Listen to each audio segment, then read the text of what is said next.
AJ, thoughts on Jacob Greaves' performance? Man of match display, great blocks, goal at the end. Good performance all round.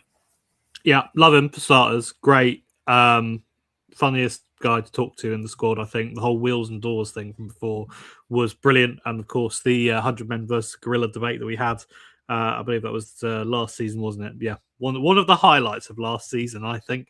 When you look at the performance, I mean, just some of the stats you can rattle off regarding it. Had the most passes in the game, had the most tackles in the game, won the most duels in the game. From a defensive standpoint, excellent. Big tackles. He stopped attacks from turning into. He stopped moments from turning into attacks, even where there were times where Blackpool maybe had some space to work it into the final third, get into good crossing areas, and he was there and pressing high up and going in hard to make sure that they didn't even get to that point. When they did, it felt that he was always well positioned. First time, of course, that we've seen him play alongside Cedric Kipre, isn't it, as well, at least in a competitive game.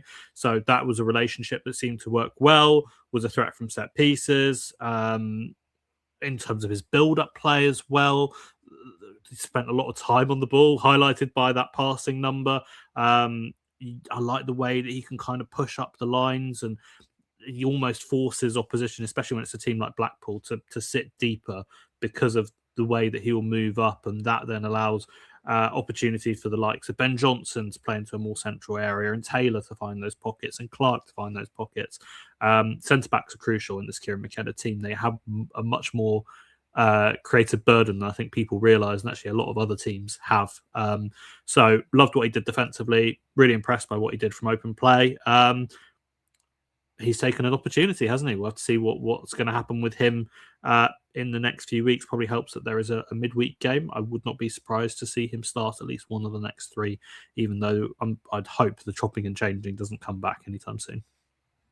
Yeah, but he played really well at left back, didn't he, Stu, against Coventry? But yeah, Jacob Greaves, I think, he had a tough season in the Premier League last year. I think most of the defenders did. But yeah, thoughts on him, my friend? He did have a tough time in the Premier League, as you say, like everyone else. But how good was he on his debut against Liverpool?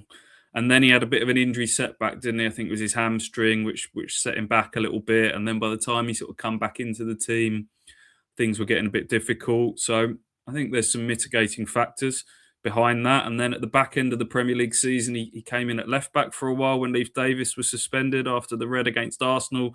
Did really well there. And then, like you say, it was the sort of rotation with Kipre for the first part of the season.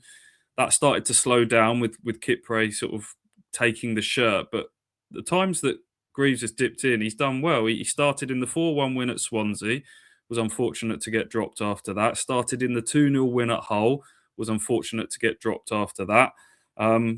Yes, he started at Blackburn, where no one sort of covered themselves in glory that night. And then comes in for the Coventry game away and is brilliant at left back. And now we're sort of waxing lyrical about him after this cup game, and rightly so. So Kieran McKenna afterwards just said we've got three top centre backs, as he likes to say. Yes, it's a nice headache to have. We're having similar conversations about Jack Clark. The depth there in so many areas is incredible, isn't it?